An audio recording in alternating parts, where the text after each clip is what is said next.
Buenos días a todos y muchas gracias al Ministerio de Agricultura por esta invitación. Y junto con agradecer la invitación a una persona contraria al tema, me gustaría señalar que me costó mucho tomar esta invitación, porque básicamente me parece como un poco serio, la verdad. Esto que diga ahí, seminario internacional, y que se haya invitado a un ambientalista desde el Reino Unido con cero trayectoria en transgénico y que de alguna forma representa a la industria como portavoz, ¿cierto?, de todas las cosas que habla la industria, con cero formación científica además, me pareció como la verdad poco adecuado, me pareció poco serio, esa es la realidad. Pero finalmente acepté porque si no venía yo, no sé, pues no había ninguna persona con formación científica al menos que planteara las cosas en el mismo lenguaje al menos. Todo lo que yo voy a decir tiene respaldo científico, tiene cita bibliográfica, tiene documentos técnicos o en el caso que no existan, información empírica de terreno comprobable. Y no sé, partimos entonces. Primero que nada hay que decir que es una discusión un poco inútil esta. Hay dos estudios, y me llama mucho la atención que Patricio Parodi no lo haya mencionado. El primer estudio que se realizó para evaluar la conveniencia de estos cultivos en Chile, lo hizo la Universidad de Chile, y es un estudio de impacto económico-ambiental sobre algunas variedades para transgénesis en Chile. Y el estudio, la verdad, que no era muy favorable. Entonces el Ministerio no quiso pagar la última cuota. Así como deudor de la Polar, no quería pagar la última cuota. No sé en qué terminó, pues yo hablé con el jefe del laboratorio de biología, quien llevó a cabo finalmente el proyecto, y su intención es que este es un proyecto financiado por todos los chilenos que fuera público. De hecho, se ofició en el Senado que esto fuera sacado del cajón del ministro y fuera público. Pues no puede ser que un estudio caro, financiado por el gobierno, sea ocultado porque no convenía. Bueno, en resumidas cuentas, no tenía mayores ventajas la transgénesis en Chile, excepto para un cultivo que era la remolacha, y sí representaba una serie de riesgos ambientales que no valía la pena correr. Ese es el resumen así en 2 líneas del estudio cualquiera, no sé si estará disponible ahora. Yo tuve la copia dura directo del investigador, porque fue casi imposible encontrarlo. Como lo digo, estaba como muy oculto. Luego de eso, el Ministerio de Agricultura mandó a hacer, no contento con el primero, en el cual participaron al menos unos 10 o más especialistas, casi todos pro-transgénicos, vale decir, ¿no? Encargó un segundo estudio a la Universidad Católica, pero ahora le quitó la parte ambiental. Y a la Universidad Católica, ahí donde está el convenio con Monsanto, por si acaso. Y resultó exactamente igual, o muy parecido. Muy parecido. De manera que, en el fondo, a mi modo de ver, yo que siempre he trabajado en la empresa privada, trabajé 10 años en investigación y desarrollo, en mejoramiento productivo, etc. Yo soy una persona netamente práctica, o sea, si las cosas son o no son. Y si hay 2 estudios de las 2 principales universidades de Chile que dicen que no conviene, que no tiene ningún sentido, yo no entiendo cuál es el punto de seguir discutiendo esto, gastando millones en este tipo de seminarios, trayendo gente que no sabe nada del tema, digamos, a hablar acá. La verdad que me cuesta entenderlo. Bueno, ¿qué son los transgénicos? Yo creo que ha quedado latamente explicado. Lo que sí no ha sido muy bien enfatizado es que, a diferencia del mejoramiento genético tradicional que ha hecho la humanidad por siglos, digamos, los campesinos, qué sé yo, los primeros asentamientos humanos, hasta los agricultores actuales, la transgénesis es un proceso nuevo, disruptivo, que ocurre en laboratorio y que soslaya, olvida millones de años, primero millones de años de evolución de las plantas, primera cosa, segundo miles de años de mejoramiento genético convencional, vía hibridación, ¿cierto?, meiosis, y esto es insertando un gen, un proceso completamente distinto, dando origen a variedades que nunca han existido en la naturaleza, lo cual es bastante diferente. Eso no ha sido suficientemente enfatizado. ¿Qué organismos se han creado? Básicamente por razones puramente comerciales. Son empresas que ya tenían un pesticida, un herbicida asociado, y que crearon plantas resistentes a estos insecticidas, típicamente un herbicida. Entonces, de esa manera, la empresa vende un paquete tecnológico que incluye el precio del herbicida, mayor precio de la semilla, etc. Pero que en nada beneficia al consumidor, no tiene ningún beneficio neto para el consumidor, supuestamente para los agricultores. ¿Cuáles son las modificaciones más comunes? Dos. Uno, que es un cultivo tolerante a las herbicidas, ¿cierto? Que es el Roundup o el ingrediente que es glifosato. Quiero que recuerden esta cifra, un 75% de las modificaciones genéticas comerciales, más o menos, puede variar un poco el número, pero de ese orden, en ese porcentaje, un 75% de las modificaciones obedecen a resistencia o tolerancia a un herbicida en específico, que es el Roundup. Luego tenemos la modificación BT, aquellos cultivos resistentes a insectos, que es un insecticida que va por dentro de la planta con un gen tóxico, que corresponde a un 17% aproximadamente, y también hay combinaciones de ambos. Eso es como lo que funciona a nivel comercial. Si ustedes suman 75 más 8, vale decir la combinación de ambos da más de 80.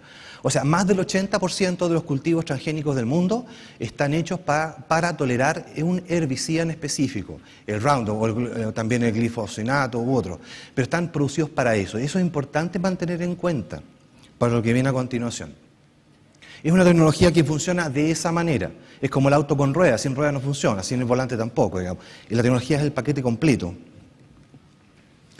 Bueno, a diferencia de lo que se ha señalado, lo que está descrito en la literatura es que el proceso de transformación transgénica es impreciso y puede causar mutaciones generalizadas, ocasionando cambios potencialmente importantes en el ADN.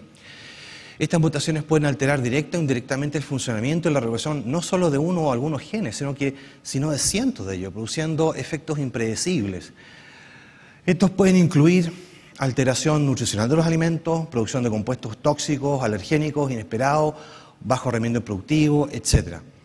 Eso es importante señalarlo, está descrito en la literatura, hay información científica al respecto. Entonces no es tan que sea una tecnología tan segura como se ha querido pretender. Esto siempre lo traigo porque siempre en los seminarios hablan del arroz dorado, entonces ya me tenían chato con la historia. Y lo traje porque esto es una muestra patente. Bueno, primero todo esto, el arroz dorado es un efecto no deseado de la transgénesis. No se esperaba que fuera amarillo. Ahí tiene un efecto de lo que estábamos hablando. Nadie esperaba que fuera amarillo. Segundo, es netamente un trabajo de propaganda, porque esta cuestión, no sé si se alcanza a ver, dice año 2000. Estamos a 2014. Dice, el arroz que podría salvar 1 millón de niños al año. 1 millón de niños al año. ¿Quién se podría oponer a eso? Resulta que este arroz todavía no sale a público. No se sabe la tasa de oxidación, no se sabe la tasa de conversión. De hecho, las primeras pruebas en Alemania daban menos de beta-caroteno disponible, eran menos del 1% de lo que decía tener. Mira, en el fondo todavía está en desarrollo, esa es la realidad, 14 años. Entonces lo que decía que era más rápido la cosa, que esta tecnología podía permitir avances más rápidos de cosas, 14 años, todavía no sale en mercado, todavía no salen datos tan básicos como un saco de arroz. ¿Cuánto me dura en la cocina antes que se oxide, que se ponga rancio? Cuando yo lo cueza, ¿cuánto es lo disponible? ¿Cuál es la tasa de conversión dentro del organismo? Datos elementales, o sea, muy básicos. Nada, no se sabe nada de eso. Entonces, este es un ejemplo de cómo funciona esta industria. En base, básicamente, a la mentira, esa es la realidad. Y se habla del arroz dorado como si fuera un desarrollo, y la verdad es que todavía no existe. ¿Qué cultivo ha sido modificado? Ya los mencionaron, son 4. Si ustedes suman, les da 100. Debe ser el 99.6, 99.8. Todo el resto del que se ha hablado, de no sé qué cosas, son cosas a nivel experimental, desarrollo, universitario, pero a nivel comercial lo que existe es esto, 100%. Son 4 cultivos. Ahora también nos ha mostrado un mapa que parece el avance de la Unión Soviética en la Guerra Fría, lleno de países y todos cubiertos. La verdad es como bien distinto. Son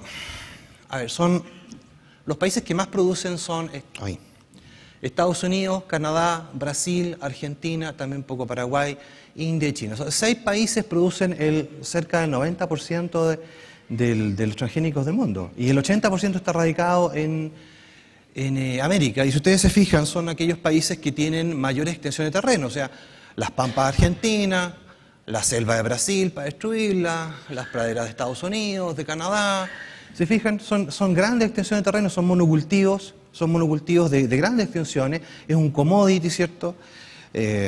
Para proteína barata, para producir para pienso, para pellet, para animales, básicamente es eso. Entonces, no, los otros son mini producciones, ustedes se fijan, son minúsculos, entonces está muy concentrado. Y esto abarca el 2,3% de los agricultores del mundo. Aquí se ha hablado de millones de personas y millones de hectáreas.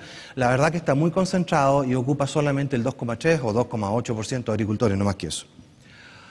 Bueno, básicamente hay que partir diciendo que estos son organismos que están exentos de regulación. No son los alimentos más estudiados del mundo ni nada parecido.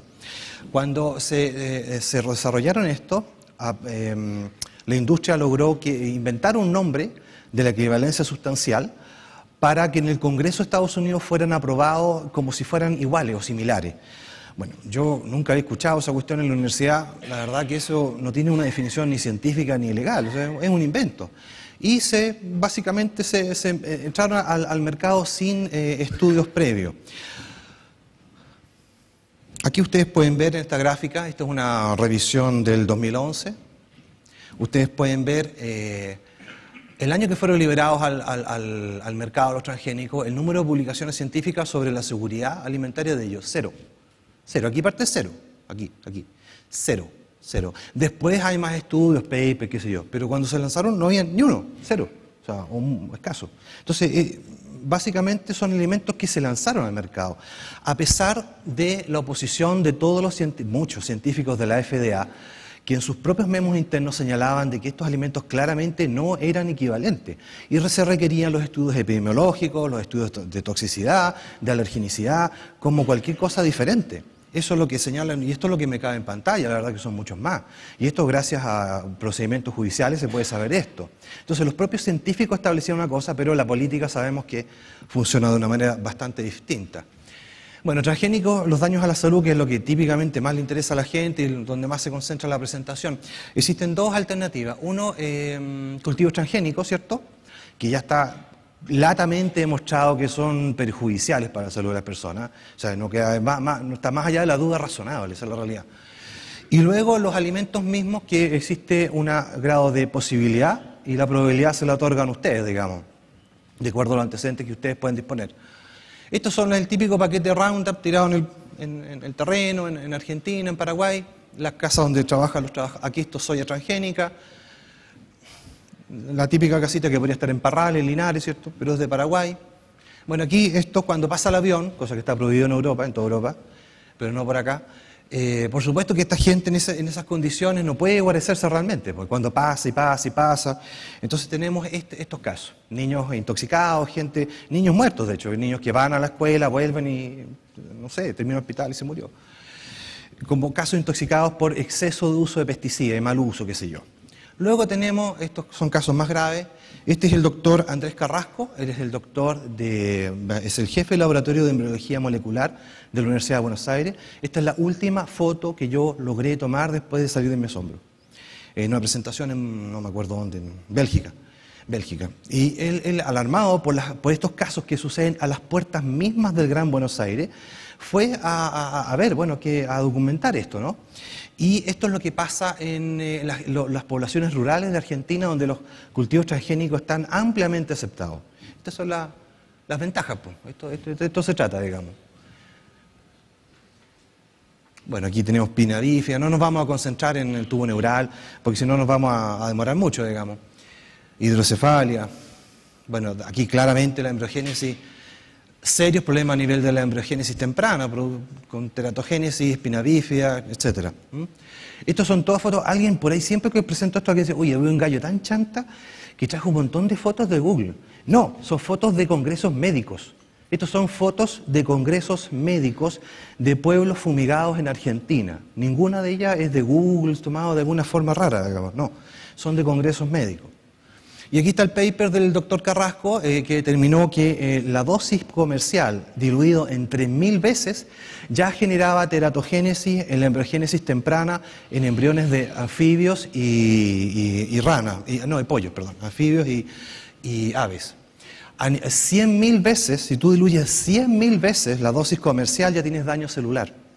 Y el metabolito, va a decir el ácido metilfosfónico, el metabolismo de degradación del glifosato de esta tecnología, también se ha encontrado genotóxico.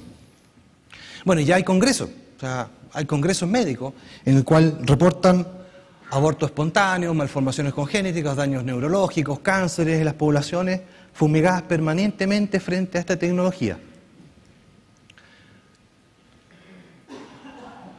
Y aquí tenemos un gráfico que lo dice todo. Esto también está tomado, está tomado de presentaciones en el Congreso de la Nación Argentina por los mismos científicos y médicos.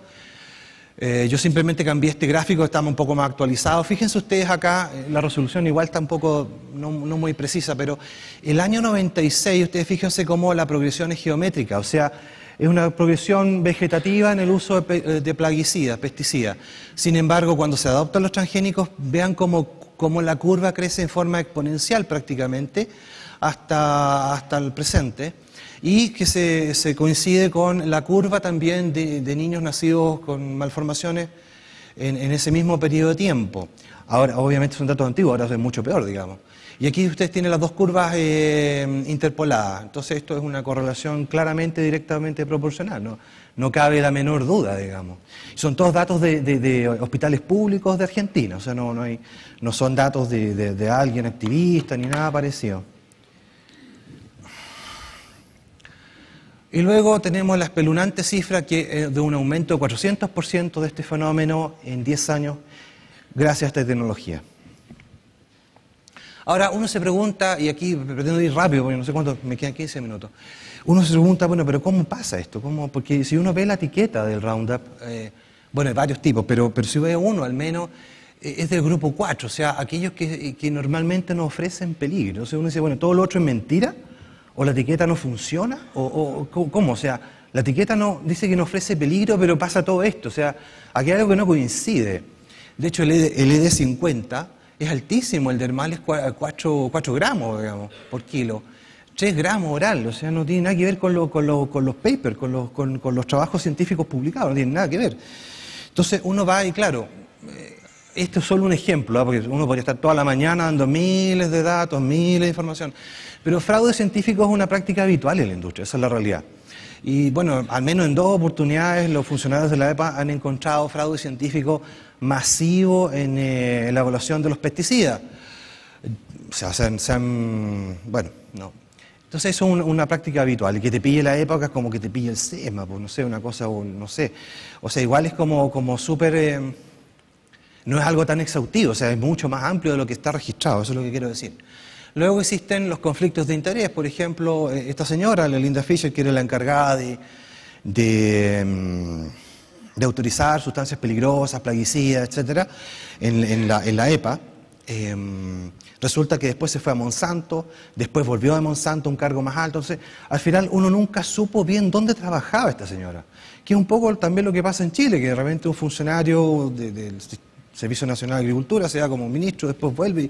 Entonces, bueno, ¿para quién trabaja este señor? O de la minería. Entonces, uno nunca queda como claro al respecto. ¿Para quién trabaja la gente? Bueno, ella era la encargada de autorizar esto. Entonces, el famoso conflicto de interés, que nunca queda claro bien cuáles son los intereses de fondo, digamos. Y como eso hay muchos otros casos, no es el único, no solamente con los plaguicidas, sino que con los mismos transgénicos, como abogado que trabajaba para la compañía, después trabaja acá, que es de la Corte Suprema de Estados Unidos, etc. Y luego tenemos la publicidad engañosa, que también no trepidan en mentirte, derechamente mentirte. Por ejemplo, acá ustedes pueden ver como los envases originales que dice biodegradable. Y de biodegradable esto no tiene nada, es genotóxico, es persistente, dura, si no me falla la memoria, dura por lo menos unos 3 meses en el suelo, dependiendo de las condiciones de temperatura y pH, en el agua unas 3 semanas, y se han encontrado residuos de esto en los alimentos después de un año de la cosecha, en niveles tan altos como 200 veces sobre la norma europea antes de que empezaran los transgénicos. Un producto que es genotóxico, y su metabolito también está probado que es genotóxico. Bueno, por supuesto que después de varias demandas, en varios estados ya no aparece así. Children and Pets. ¿Qué mejor? Children and Pets. Safety. Había un comercial que ustedes lo pueden llegar a ver de un perro que guardaba su hueso y después los cargaba, que era muy amigable con toda la familia. Pura mentira.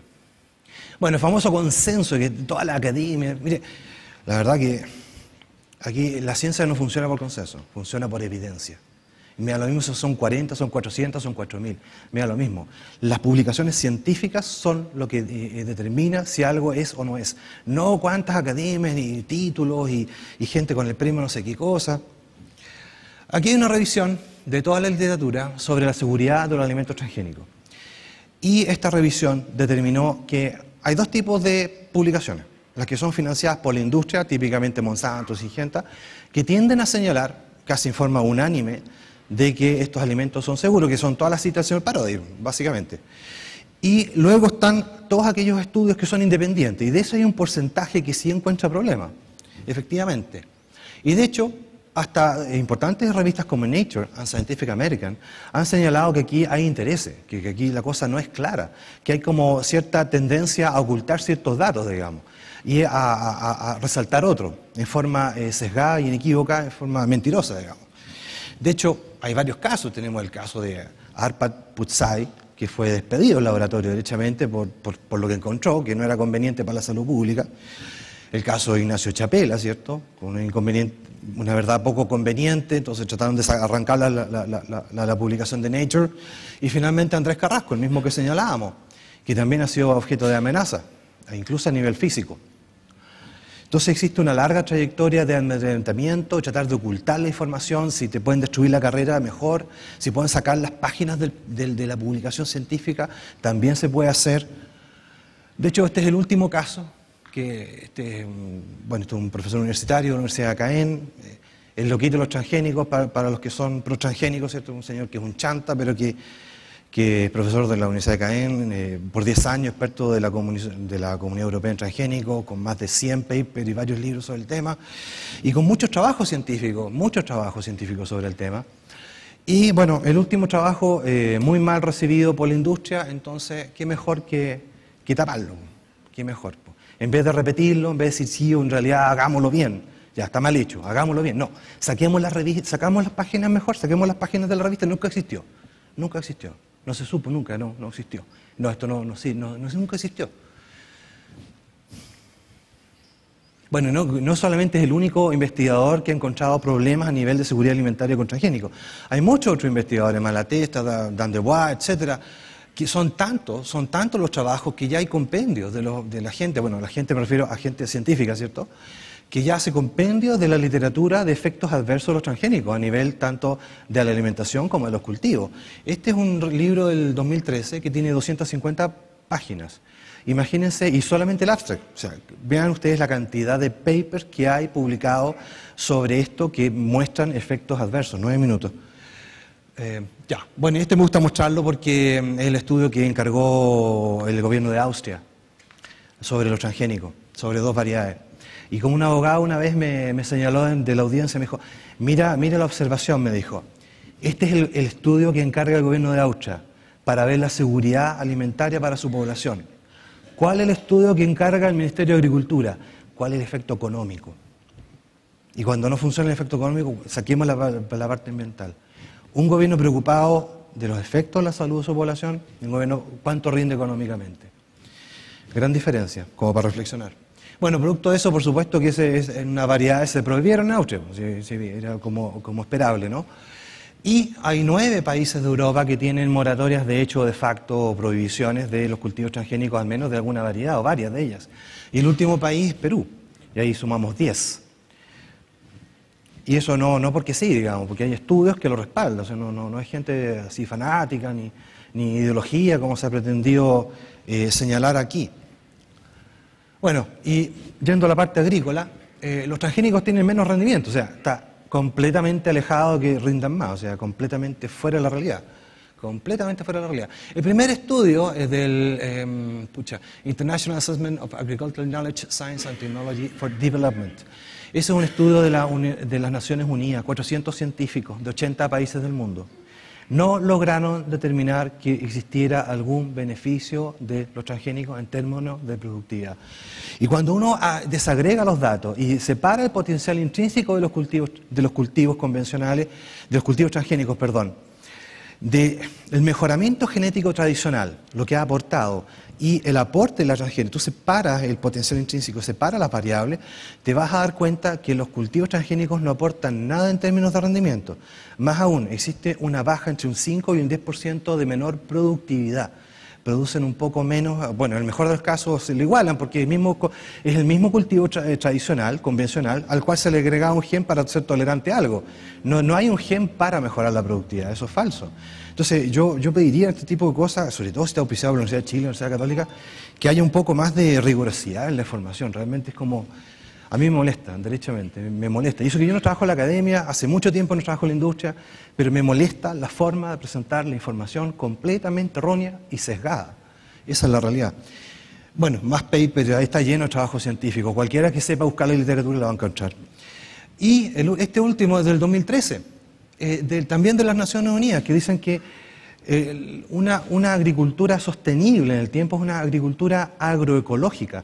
40 expertos mundiales trabajaron en este informe y señalaron claramente que los monocultivos y los transgénicos no tienen no ofrecen ninguna solución para la alimentación del futuro. Entonces yo digo, en vez de traer un ambientalista de Gran Bretaña con una polera que dice sí transgénico, ¿por qué no traemos uno de los 40 expertos de acá, de este informe, para que nos diga, bueno, chuta, trabajaron no sé cuánto tiempo las Naciones Unidas en un informe, ¿por qué no traen a alguien así a hablar de estas cosas?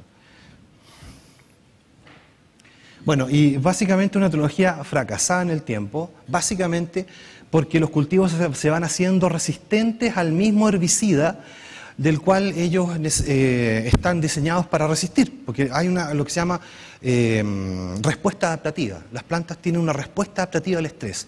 ¿Cuál es el estrés? Que me están envenenando permanentemente. Entonces yo genero una respuesta adaptativa para tolerar eso y cada vez ir superándolo más. Entonces hoy día tenemos una serie de malezas que ya son prácticamente invencibles y que son completamente resistentes al glifosato. En Estados Unidos hay millones de hectáreas que son abandonadas simplemente porque no se puede cultivar más, porque la tecnología no funciona. En Argentina, no, cada cultura responde distinto. En Argentina, ¿por qué pasa eso y por qué no pasa en Estados Unidos? Porque en Argentina básicamente la cultura es como la chilena, echémosle más nomás. Echémosle nomás. Si el folleto dice 2, 3 litros por hectárea, podemos terminar en 20. Y si ya no funcionan los 20, podemos echar otro, 2,4-D, dicamba, y está prohibido también. Entonces, finalmente, cada cultura responde de una manera diferente. Pero básicamente una tecnología superada, o sea, claramente fracasada, digamos. Y el aumento de uso de plaguicidas también está fuera de discusión, digamos. Ya aquí hay una revisión muy seria de los primeros 13 años y ya notaban que había un aumento en el balance neto de uso de plaguicidas. Ojo, que mucha gente que habla que disminuye los plaguicidas se refieren solamente al BT, porque en el fondo no se esparce, no se fumiga el BT porque está dentro de la planta. Pero si tú haces el balance neto, un plaguicida incluye el insecticida y el herbicida. Si tú haces el balance neto, típicamente... claramente se ocupan más pesticidas, eso es un hecho. Ustedes vieron el gráfico de Argentina. Bueno, y esto es una agricultura básicamente sin agricultores, pues, pueblos desplazados, ¿cierto? Gente que simplemente, esto es un agricultor, un operario cada 1000 hectáreas. Entonces, donde hay lechería, forestal, hortalizas, frutales, simplemente se impone un desierto verde.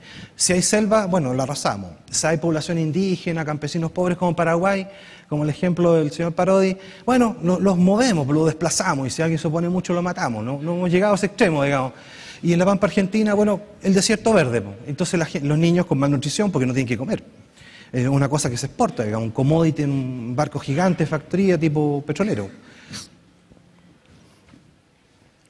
Y es fácil como reírse de la gente ambientalista, pues es fácil como ridiculizar a alguien con un cartel en la calle, pues es fácil decirle que es fanático, pero hay gente que se le va la vida haciendo esto. Hay gente que literalmente se juega la vida porque esto no ocurra. Esa es la realidad. Es re fácil estar cómodo acá, iluminado, con aire acondicionado, pero hay gente que se juega la vida con este tipo de tecnología, promovida en forma muy irresponsable. Bueno, y las semillas, pues. Ustedes ven cómo en 10 años, esto es una publicación que apareció en, bueno, se alcanza a ver Howard, 2009, en la revista Sustainability, cómo unas 3 o 4 compañías van absorbiendo y van generando un monopolio de semillas, van absorbiendo pequeñas semilleras que mantienen su nombre, por supuesto, ya no se llama, y son propiedad de estas grandes corporaciones mundiales. Con lo que suben las semillas, el precio de las semillas es mucho más caro, entonces cada vez más cara que la convencional y cada vez más cara, encareciendo todos los costos de producción para los pequeños agricultores. Bueno, y para el cambio climático, ¿para qué hablar? Porque todos los que saben, son agrónomos o tienen alguna formación biológica saben que la variabilidad genética es lo que te va a dar la resistencia o los caracteres deseados. Si tú tienes puros monocultivos y vas haciendo una especie de erosión genética en el tiempo, lo que vas a obtener son pocas variedades con un pool genético más reducido. En la variabilidad genética, en el pool genético más amplio, ahí están las condiciones para el estrés hídrico, el estrés de salinidad, el estrés de la conductividad eléctrica, etc. No está en un laboratorio en Missouri, digamos. Y por eso, bueno, por eso la ley Monsanto claramente dice ahí, textual, que las variedades locales pueden ser descubiertas, porque eso es lo que le interesa a ella. Variedades que ya han adquirido esa condición, que está lejos de producirse en un laboratorio, digamos. Pues es mucho más complejo que agregar un gen, es mucho más complejo. Bueno, y la contaminación genética creo que hablamos largamente, hay reportes periódicos sobre el tema, y es un hecho concreto, la coexistencia es imposible, o sea, es como, no sé con qué podría pensar seriamente al respecto. Y uno se pregunta, digamos, ¿para dónde quiere ir Chile? O sea, ya hablamos del problema del miel, el señor Klein nos ilustró bastante bien. La respuesta del Ministerio de Salud, bueno, busquen mercados menos exigentes, los apicultores, pucha, no hay ninguna fiscalización. Aquí hay 2 personas que quiero mencionar, por favor que uno se pare, uno de los 2. Me mostró unos documentos en el cual incluso los pequeños agricultores que producen semilla transgénica son estafados por Monsanto, le falsificaron la firma, le dijeron, no, si alguien después quiere hablar con él, se acerca, está en el extremo de acá. Trae toda la documentación, incluso me hace información clara de que el SAC ni siquiera es capaz de fiscalizar los propios cultivos transgénicos que hay en Chile. Entonces, yo realmente, no sé, en esta apretada síntesis, que me quedan 4 segundos, quiero agradecer su paciencia. Toda la información aquí está disponible, está todo tengo todas las referencias científicas, cualquiera la puedo tener. Y no sé, yo a las personas del ministerio que están acá les pediría un poco más de seriedad al respecto, realmente, porque si hay estudios que están señalando que esto es controversial, no podemos seguir impulsando vía proyectos de ley, trayendo activistas internacionales. Me parece que nosotros nos merecemos algo mejor. Si no, terminamos instalando una termoeléctrica en una área verde, ¿cierto? Contra la Corte Suprema, contra la Contraloría, porque en el fondo se ríen de nosotros. Esa es la verdad, las multinacionales se ríen de nosotros. Bueno, muchas gracias.